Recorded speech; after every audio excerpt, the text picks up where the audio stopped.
Welcome to NSG 412, Study Session 8, Immunization Theory, Time Schedule, and Rules Governing Immunization Administration.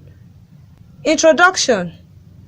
In the previous study session, we discussed the health challenges of children. Some of these challenges can, however, be mitigated, even eliminated, with the application of immunization. We will therefore beam our study lines on immunization theory. We will also explain in a tabular form the immunization schedule. To conclude, you will state the rules governing the administration of immunization vaccine. Learning outcomes. When you have studied this session, you should be able to 1. Discuss the immunization theory. 2. Draw the immunization table schedule. 3. State the rules governing immunization administration. Immunization theory. Immunization theory is the theory behind immunization. Immunization is the process whereby a person is made immune or resistant to an infectious disease, typically by the administration of a vaccine. Vaccines stimulate the body's own immune system to protect the person against subsequent infection or disease. The act of administering vaccines is referred to as vaccination or immunization. Vaccinations are essentially prophylactic. A person receiving a vaccination is injected with a dead or stunned, weakened form of the virus. This is done so that the body can learn to identify the virus and make antibodies capable of neutralizing it by stimulating the immune system. This is called active immunity. When an individual is now exposed to a disease, the virus enters the body and it will immediately be recognized, and the proper antibodies will be released to kill the virus before it attaches to a host cell. It is essential to know this theory for following reasons. 1. Some parents consider vaccines as being dangerous. 2. Some do not believe their children are at risk for diseases such as polio, measles, and tetanus, hence do not require vaccines. 3. Some do not believe the diseases are preventable by vaccines. 4. Others do not believe that certain vaccines prevent diseases, such as chickenpox and measles, are particularly serious. 5. And many worry about the safety of vaccines. The concerns may be about immediate, well-defined side effects, such as fever, or may take the form of anxiety that vaccines might harm the immune system or cause chronic diseases years later. Study the below table for immunization schedule.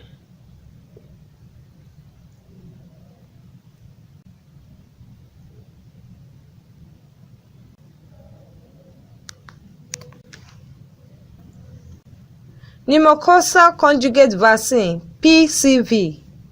Pneumococcal disease, an infection caused by bacteria pneumococcus, can lead to bacterial meningitis, pneumonia. Dose is 0.5 ml or IM. Rotavirus vaccine is an oral vaccine against rotavirus infection, a common cause of diarrhea. 2 to 3 doses, 4 to 10 weeks interval, and must be completed before the child reaches 32 weeks. MMR can be given anytime from 12 months. 2 doses are required, 4 weeks interval between first and second dose in the thigh or upper arm. Chickenpox vaccine can be given anytime from 12 months. 2 doses scheduled but 3 months interval. Typhoid and meningitis vaccine are 1 single dose, scheduled both IM. However, recommended age for typhoid is 2 years and above. Diphtheria is a fatal disease. It is caused by bacteria, a severe throat and upper lung infection. Tetanus is also a fatal disease. It is a bacteria which causes weakness and paralysis when allowed to fester in a deep, dirty wound. Sorry to whosoever that is listening to this. Whooping cough, also known as pertussis, is caused by bacteria, severe coughing fit. It can lead to fatalities, especially in young infants. Hepatitis B is a virus that causes severe liver damage. It can be fatal. Haemophilus influenza type B is a bacteria that causes meningitis and bloodstream infections. Most cases are in infants or the elderly. It can be fatal. PCV is also called pneumococcal conjugate vaccine. Pneumococcal disease, an infection caused by the bacteria Streptococcus pneumoniae or pneumococcus, can lead to bacterial meningitis, pneumonia, and bacteremia. Rotavirus vaccine is an oral vaccine against rotavirus infection, a common cause of diarrhea and sickness. Rotavirus typically strikes babies and young children, causing an unpleasant bout of diarrhea, sometimes with vomiting, tummy ache, and fever. Measles, mumps, and rubella are very common, highly infectious conditions that can have serious, potentially fatal complications, including meningitis, swelling of the brain, encephalitis, and deafness. Yellow fever is a potentially fatal viral infection transmitted by mosquitoes in tropical regions. There is no specific treatment for yellow fever. MMR is the measles, mumps, and rubella vaccine. The chickenpox varicella vaccine provides protection against the varicella zoster virus that causes chickenpox. Meningococcal vaccine is a vaccine used against Neisseria meningitidis, a bacterium that causes meningitis, meningococemia, septicemia, and rarely carditis. Typhoid vaccine helps prevent typhoid fever. Typhoid is a serious disease caused by bacteria called Salmonella typhi. Typhoid causes a high fever, weakness, stomach pains, headache, loss of appetite, and sometimes a rash. Rules governing immunization administration. Spacing of multiple doses of the same antigen. Healthcare providers should adhere strictly to recommended vaccination schedules. Vaccines should be administered at recommended ages and in accordance with recommended intervals between doses of multi-dose antigens. Vaccine doses should not be administered at intervals less than these minimum intervals or at an age that is younger than the minimum age. Before administering a vaccine dose, providers might need to verify that all previous doses have been administered after the minimum age and in accordance with minimum intervals. In practice, vaccine doses occasionally are administered at intervals less than the minimum interval or at ages younger than the minimum age. However, only vaccine doses administered 4 days before the minimum interval or age are considered valid. Doses of any vaccine administered 5 days earlier than the minimum interval or age should not be counted as valid doses and should be repeated as age appropriate. The repeat dose should be spaced after the invalid dose by the recommended minimum interval. For example, if the first and second doses of Haemophilus influenzae type B HIB were administered only 14 days apart, the second dose would be invalid and need to be repeated because the minimum interval from dose 1 to dose 2 is 4 weeks. The repeat dose should be administered 4 weeks after the invalid dose. In this case, the second. The repeat dose is counted as a valid second dose. If the first dose in a series is given 5 days before the recommended minimum age, the dose should be repeated on or after the date when the child reaches at least the minimum age. If the vaccine is a live vaccine, ensuring that a minimum interval of 28 days has elapsed from the invalid dose is recommended. For example, if the first dose of varicella vaccine were inadvertently administered at age 10 months, the repeat dose would be administered no earlier than the child's first birthday, the minimum age for the first dose. If the first dose of varicella vaccine were administered at age 11 months and 2 weeks, the repeat dose should be administered no earlier than 4 weeks thereafter, which would occur after the first birthday. Certain vaccines, e.g., pediatric Peg2, e.g., pediatric diphtheria and tetanus toxoid (DT) and tetanus toxoid, produce increased rates of local or systemic reactions in certain recipients when administered more frequently than recommended.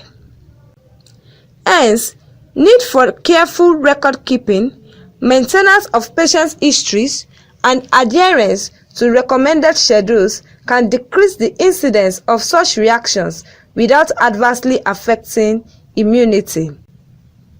Simultaneous administration of vaccines is defined as administering more than one vaccine on the same clinic day at different anatomic sites and not combined in the same syringe. With some exemptions, simultaneously administering the most widely used live and inactivated vaccines has produced seroconversion rates and rates for adverse reactions similar to those observed when the vaccines are administered separately. Routine administration of all age-appropriate doses of vaccines simultaneously is recommended for children for whom no specific contraindications exist at the time of the visit. Contraindication and precautions. A vaccine should not be administered when a contraindication is present. For example, MMR vaccine should not be administered to severely immune-compromised persons. In contrast, certain conditions are commonly misperceived as contraindications, that is, are not valid reasons to defer vaccination. Healthcare providers who administer vaccines should screen patients for contraindications and precautions to the vaccine before each dose of vaccine is administered by asking questions. The only contraindication applicable to all vaccines is a history of a severe allergic reaction, that is, anaphylaxis, after a previous dose of vaccine or to a vaccine component. A precaution is a condition in a recipient that might increase the risk for a serious adverse reaction or that might compromise the ability of the vaccine to produce immunity, e.g., administering measles vaccine to a person with passive immunity to measles from a blood transfusion, or administering influenza vaccine to someone with a history of Guillain-Barré of Guillain-Barré syndrome within 6 weeks of a previous influenza vaccination. In general, vaccinations should be deferred when a precaution is present. However, a vaccination might be indicated in the presence of a precaution if the benefit of protection from the vaccine outweighs the risk for an adverse reaction. For example, a dose of DPT should be considered for a person in a community with a pertussis outbreak, even if that person previously developed Guillain-Barré syndrome after a dose. Examples of precautions. The presence of a moderate or severe acute illness with or without a fever is a precaution to administration of all vaccines. A personal or family history of seizures is a precaution for MMRV vaccination. Note: clinicians or other healthcare providers might misperceive certain conditions or circumstances as valid contraindications or precautions to vaccination when they actually do not preclude vaccination. These misperceptions result in missed opportunities to administer recommended vaccines. Among the most common conditions mistakenly considered to be contraindications are diarrhea, minor upper respiratory tract illnesses, including otitis media, with or without fever, mild to moderate local reactions to a previous dose of vaccine, current antimicrobial therapy, and being in the convalescent phase of an acute illness. The decision to administer or delay vaccination because of a current or recent acute illness depends on the severity of symptoms and etiology of the condition. Vaccination should not be delayed because of the presence of mild respiratory tract illness or other acute illness with or without fever. Vaccination should be deferred for persons with a moderate or severe acute illness. After screening recipients for contraindications, persons with moderate or severe acute illness should be vaccinated as soon as the acute illness has improved. Among persons whose compliance with medical care cannot be ensured, use of every opportunity to administer appropriate vaccines is critical. Routine physical examinations and procedures, e.g., measuring temperatures, are not prerequisites for vaccinating persons who appear to be healthy. The provider should ask the parent or guardian if the child is ill. If the child has a moderate or severe illness, the vaccination should be postponed. Health education.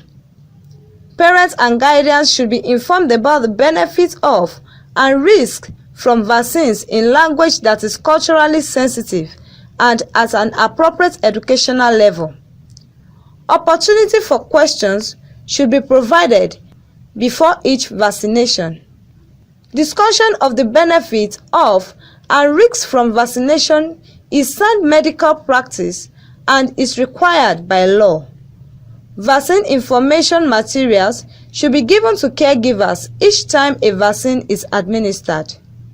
When a parent or patient initiates a discussion about a perceived vaccine adverse reaction, the healthcare provider should discuss the specific concerns and provide factual information using appropriate language. Healthcare providers should reinforce key points about each vaccine, including safety, and emphasize risks for disease among unvaccinated children. Modern vaccines are safe and effective. However, adverse events have been reported after administration of all vaccines. Thus, health educates mothers to report if any is observed. An adverse event is an untoward event that occurs after a vaccination that might be caused by the vaccine product or vaccination process. These events range from common, minor, local reactions to rare, severe allergic reactions, e.g., anaphylaxis. Vaccine administration. Healthcare provider administering vaccinations should follow appropriate precautions to minimize risk for spread of disease. Hands should be cleaned with an alcohol-based waterless antiseptic hand rub or wash with soap and water before preparing the vaccine and between each patient contact. It may not be necessary to wear gloves when administering vaccinations, unless persons administering vaccinations are likely to come into contact with potentially infectious body fluids or have open lesions on their hands. If gloves are worn, they should be changed between patients. Needles and syringes used for vaccine injections must be sterilized and disposable. A separate needle and syringe should be used for each injection. Changing needles between drawing vaccine from a vial and injecting it into a recipient is not necessary unless the needle has been damaged or contaminated. Different vaccines should never be mixed in the same syringe unless specifically licensed for such use, and no attempt should be made to transfer between syringes. Single-dose vials and manufacturer-filled syringes are designed for single-dose administration and should be discarded if vaccine has been withdrawn or reconstituted and subsequently not used within the time frame specified by the manufacturer. Vaccine doses should not be drawn into a syringe until when ready to administer. Needles should be properly discarded to prevent blood-borne diseases, e.g., hepatitis B, hepatitis C, and human immunodeficiency virus, HIV. These are occupational hazards common among healthcare providers. It is also essential that injuries caused by needles and other medical sharp objects are well documented. Storage and handling of immunobiologics. Failure to adhere to recommended specifications for storage and handling of immunobiologics can reduce or destroy their potency, resulting in inadequate or no immune response in the recipient. Recommendations in the product package inserts, including methods for reconstitution of the vaccine, should be followed carefully. Maintenance of vaccine quality is the shared responsibility of all handlers of vaccines from the time a vaccine is manufactured until administration. All vaccines should be inspected on delivery and monitored during storage to ensure that the recommended storage temperatures are maintained. Vaccines should continue to be stored at recommended temperatures immediately on receipt until use. Good child health is important not only for children and families now, but also for good health later in adulthood. Children are both the makers and the markers of healthy, sustainable societies. Thus, in meeting up the targets for SDG 3, maintaining the health and well-being of individuals, child health cannot be overemphasized, for they are the pillar of any society. Study session summary. In this study session, we defined immunization as the process whereby a person is made resistant to an infectious disease, typically by the administration of a vaccine. We discussed immunization theory and explained in a tabular form the immunization schedule. Conclusively, we stated the rules governing the administration of immunization vaccine. End of study session 8.